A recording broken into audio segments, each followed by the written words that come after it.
اعوذ باللہ من الشیطان الرجیم بسم اللہ الرحمن الرحیم اللہم صلی وسلم علی نبینا محمد صلی اللہ علیہ وآلہ وسلم۔ السلام علیکم ورحمۃ اللہ وبرکاتہ۔ امید ہے کہ آپ حضرات خیریت سے ہوں گے۔ آج آپ کو جو نسخہ بتا رہا ہوں وہ فوائد کے لحاظ سے اتنا بہترین ہے کہ ہر قسم کی کمزوری نامردی کے لیے ایک انتہائی یکسیر نسخہ ہے۔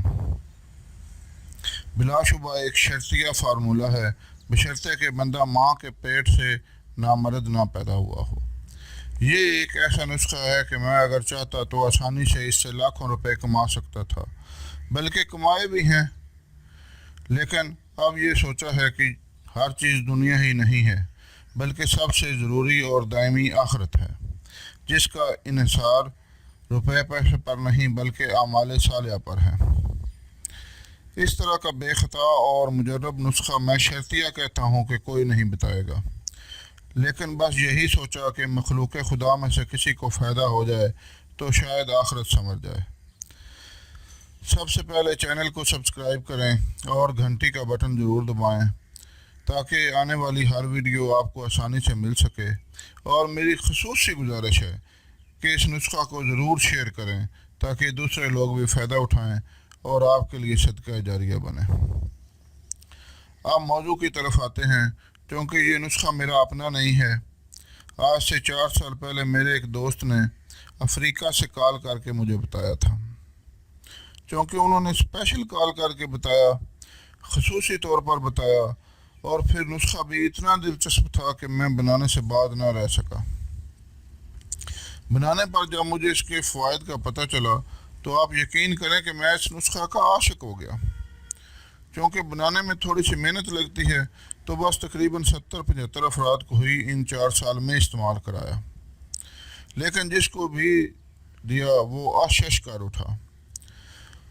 صرف ان مریضوں کو ہی استعمال کرایا گیا جن پر کوئی اور دوائی اثر نہ کرتی تھی۔ اب پچھلے دنوں ان افریقہ والے دوست سے دوبارہ فون پر بات ہوئی تو ان سے اجازت لی کہ اگر آپ اجازت دیں تو میں آپ کا یہ نسخہ عوام الناس کی بھلائی کے لیے صرف اللہ کی رضا کی خاطر یوٹیوب پر اپلوڈ کر دوں، تو انہوں نے بخوشی اجازت دے دی۔ اللہ انہیں جزائے خیر دے۔ اب اس نسخہ کا تھوڑا پس منظر بیان کرتا ہوں کہ یہ نسخہ میرے دوست کو کس طرح حاصل ہوا۔ یہ 1990 کی بات ہے کہ اس وقت میں نوجوان ہی تھا۔ میرے پاس ایک دور دراز گاؤں سے ایک خاتون تشریف لائیں۔ ان کے ساتھ ان کا تقریباً 9 سال کا بیٹا بھی تھا۔ ان کو بٹھایا، پانی پلایا اور مسئلہ کے بارے میں پوچھا تو وہ معزز خاتون رونا شروع ہو گئیں اور ہچکیوں کے ساتھ رونے لگیں۔ ان کو تسلی اور دلاسا دیا کہ آپ مسئلہ تو بتائیں۔ بڑی ہی مشکل سے وہ خاتون چپ ہوئیں اور اپنا مسئلہ بتانا شروع کیا کہ یہ میرے ساتھ میرا بیٹا ہے اور اس کا نام جاوید ہے۔ اس کو عرصہ 5 سال سے کانوں سے بھی بلغم آتی ہے اور ناک سے بھی۔ بہت علاج کرایا لیکن کوئی فائدہ نہیں ہوا۔ اب اس جاوید نامی لڑکے کو دیکھا تو اس مرض کی وجہ سے مکمل غائب دماغ تھا اور ناک اور کانوں میں روئی ٹھونس رکھی تھی۔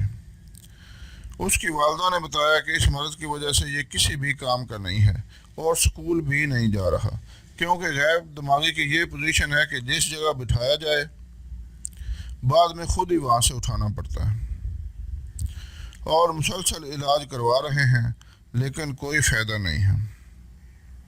جبکہ ڈاکٹر حضرات کہتے ہیں کہ دوائی کھاتے رہیں، 15 سال کی عمر میں دماغ کا آپریشن کریں گے، اس میں بھی 50-50 چانس ہیں کہ آرام آئے۔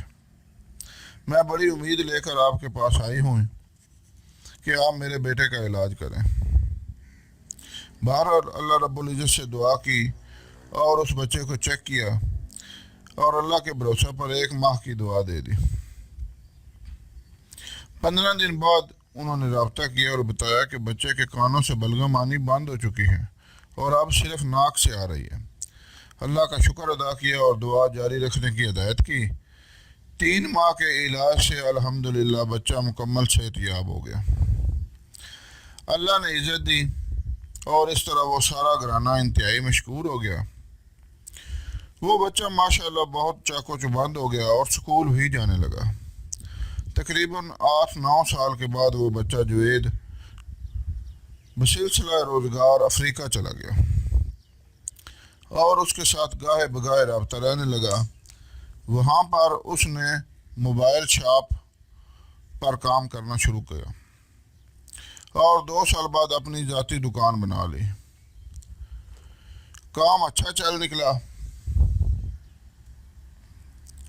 لیکن تھوڑے عرصے بعد ہی افریقہ کے مقامی، جنہیں کالے کہا جاتا ہے، دکان لوٹنے کی غرض سے انہوں نے حملہ کیا تو جوید نے آگے سے مزاحمت کی، جس سے ڈاکوؤں کا ایک ساتھی مارا گیا اور وہ بھاگ گئے۔ اب ان مقامی کالوں نے دھمکیاں دینی شروع کر دیں۔ جوید نے کافی عرصہ بہت احتیاط کی، لیکن اس احتیاط کے باوجود ایک دن انہوں نے راستے سے جوید کو اغوا کر لیا اور بے ہوش کر دیا۔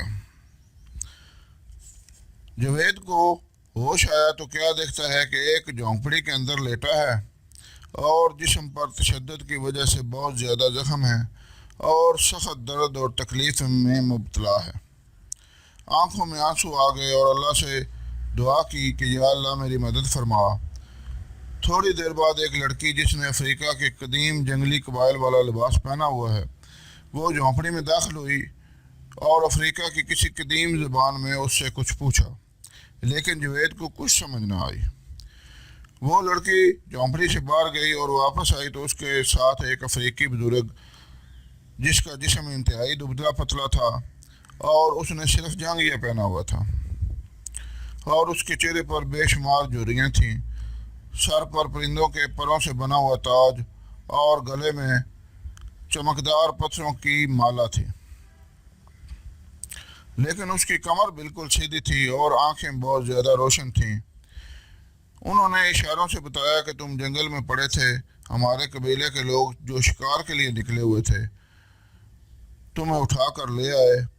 اس بزرگ کے اشارے پر اس لڑکی نے کوئی مشروب جوید کو پلایا جو کہ انتہائی کڑوا تھا۔ جوید کو بتایا گیا کہ اس کے بازوؤں اور ٹانگوں کی ہڈیاں بھی ٹوٹی ہوئی ہیں اور بعد میں اسے پتہ چلا کہ وہ جس جگہ پر موجود ہے یہ افریقہ کے انتہائی گہرے دشوار گزار جنگلات میں موجود صدیوں پرانا ایک جنگلی قبیلہ ہے جو کہ مذہب کے لحاظ سے بت پرست ہیں، اور وہ جنگلی بزرگ اپنے قبیلے کے نسل در نسل چلے آ رہے طبیب ہیں جن کی قبیلے والے حد سے زیادہ عزت کرتے ہیں، اور وہ لڑکی ان کی اکلوتی بیٹی ہے جس کو وہ بہت عزیز رکھتے ہیں۔ جوید وہاں تقریباً 8 ماہ زیر علاج رہا۔ اس دوران اس نے دیکھا کہ ایک عجیب سی خوشبو مسلسل آتی رہتی ہے۔ اس نے غور کیا تو پتہ چلا کہ جھونپڑی کے انتہائی کونے میں موجود ایک گھڑے میں سے وہ خوشبو آتی ہے۔ روزانہ 2 دفعہ وہ بزرگ اس گھڑے میں ایک لکڑی ہلاتے ہیں اور تقریباً ہر 10-12 دن بعد ایک بڑا برتن بھر کر کوئی مایا چیز اس گھڑے میں ڈالی جاتی ہے۔ وہ افریقی بزرگ اس گھڑے کی بہت احتیاط سے دیکھ بھال کرتے، یعنی اس کی حفاظت کا بہت خیال رکھتے۔ جاوید کو بڑا تجسس ہوا کہ آخر اس گھڑے میں کیا ہے، لیکن زبان کی وجہ سے نہ پوچھ سکا، لیکن اتنا ضرور سمجھ گیا کہ کوئی بہت ہی قیمتی چیز ہے جس کی اتنی احتیاط کی جاتی ہے۔ تقریباً 8 ماہ بعد جوید چلنے پھرنے لگا اور اس دوران اسے ان کی کچھ زبان بھی آ گئی۔ جاوید ان کا انتہائی مشکور تھا کہ ان باپ بیٹی نے اس کا بہت زیادہ خیال رکھا اور بڑی توجہ سے علاج کیا۔ مکمل صحت یاب ہونے کے بعد جوید نے اس بزرگ سے کہا کہ میں آپ کا بہت شکر گزار ہوں کہ آپ نے میرا علاج کیا اور دیکھ بھال کی، میں اس کے بدلے میں آپ کی کیا خدمت کر سکتا ہوں؟ وہ بزرگ سوچ میں پڑ گئے اور کہا کہ میری بیٹی جو کہ میری اکلوتی بیٹی ہے، تم نے اسے اپنی دنیا کی کہانیاں سنائی ہیں تو یہ اب وہ دنیا دیکھنا چاہتی ہے۔ حالانکہ میری بیٹی میرا واحد سہارا ہے، لیکن میری خواہش ہے کہ اس کی خوشی پوری ہو جائے۔ میں چاہتا ہوں کہ تم اسے اپنے مذہب کے مطابق کر کے اس سے شادی کر لو تاکہ اس کی خواہش پوری ہو جائے۔ جوید سخت حیران ہوا اور پریشان بھی ہوا کہ یہ کیا معاملہ پیش آ گیا، لیکن ان کے شناخت یاد کر کے حامی بھر لی کہ یہ مجھے دوسری زندگی ان دونوں باپ بیٹے ہی کی وجہ سے ملی ہے۔ اسی شام کو اس افریقی لڑکی کو جوید نے کلمہ پڑھایا اور مسلمان کیا اور نکاح کر لیا۔ پھر 15 دن تک اسے اسلام کی بنیادی باتیں سمجھائیں اور پھر ان بزرگ سے اجازت مانگی تو انہوں نے کہا کہ تمہاری دنیا یہاں سے تقریباً 1 ماہ کے پیدل سفر پر ہے۔ انہوں نے 7-6 آدمی بھیجے تاکہ ان کو جنگل عبور کروائیں۔ رخصت کرتے وقت ان بزرگ نے اپنے گلے کا چمکدار پتھروں والا ہار جوید کے گلے میں ڈال دیا اور جوید کو رخصت کیا۔ رخصت کے وقت جوید نے اپنے سسر سے کہا کہ میں آپ سے کچھ پوچھنا چاہتا ہوں۔ تو انہوں نے کہا کہ پوچھو۔ تو جوید نے کہا کہ جھونپڑی کے کونے میں پڑے گھڑے میں کیا ہے؟ تو اس بزرگ نے جواب دیا کہ اس میں ہمارے خاندان اور قبیلے کا صدیوں پرانا نسخہ ہے جو ہم اپنے خاندان کے علاوہ کسی کو نہیں بتاتے، اور بتاتے بھی مرتے وقت ہیں۔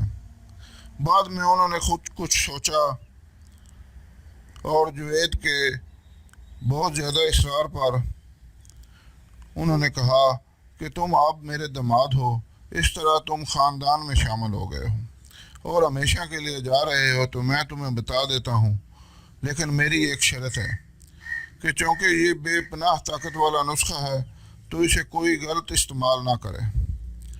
جاوید نے وعدہ کیا تو انہوں نے نسخہ بتایا کہ کالے چنے لے کر کسی بھی برتن میں ڈال دو اور پھر پیاز کا پانی نکال کر اتنا پیاز کا پانی اس برتن میں ڈالو کہ چنے ڈوب جائیں۔ اس برتن کو سایہ میں رکھ دو، دن میں 2 دفعہ ہلا دو، جب خشک ہو جائے تو پھر پیاز کا پانی ڈالو۔ اسی طرح 7 مرتبہ پیاز کا پانی ڈالنا ہے اور سایہ میں خشک کرنا ہے۔ آخر 7ویں مرتبہ پانی ڈالنے کے بعد جب چنے خشک ہو جائیں تو انہیں نکال کر پیس لیں اور برابر وزن دیسی کھانڈ یعنی دیسی چینی یا مصری شامل کریں اور آدھا چمچ صبح شام دودھ کے ساتھ استعمال کریں۔ اس نسخہ کے خواص کے بارے میں انہوں نے بتایا کہ یہ بے پناہ مردانہ طاقت کے ساتھ ساتھ ہڈیوں کو بھی مضبوط کرتا ہے، جوڑوں کے درد کے لیے مفید ہے، ہاضمہ کو درست کرتا ہے اور خون پیدا کرتا ہے۔ اور میرے تجربے میں بھی آیا ہے کہ اس نسخہ میں کیلشیم بہت زیادہ مقدار میں ہے۔ جو لوگ کیلشیم کی کمی کا شکار ہیں وہ اس نسخہ سے مستفید ہو سکتے ہیں۔ اور مردانہ کمزوری، انتشار کا نہ ہونا، بیوی کے قریب جاتے ہی عضو کا ڈھیلا ہو جانا، ان امراض کے لیے یہ آخری دعا ہے۔ بعد میں بڑی مشکل سفر کے بعد جاوید واپس شہر پہنچا اور وہ ہار چیک کروایا تو وہ قیمتی ہیروں کا ہار تھا۔ بیچنے پر بہت زیادہ دولت ملی اور وہیں پر اپنا کاروبار کر لیا۔ اور تقریباً 4 سال پہلے مجھے فون کال کر کے یہ نسخہ بتایا۔ چونکہ نسخہ بہت ہی زیادہ مفید اور طاقتور ہے، اس لیے میری گزارش ہے کہ غیر شادی شدہ افراد اور غلط کار لوگ اسے استعمال نہ کریں، ورنہ قیامت والے دن خود جواب دہ ہوں گے۔ امید ہے کہ آپ اس نسخہ سے فائدہ اٹھائیں گے۔ دعاؤں میں یاد رکھیں۔ اللہ حافظ۔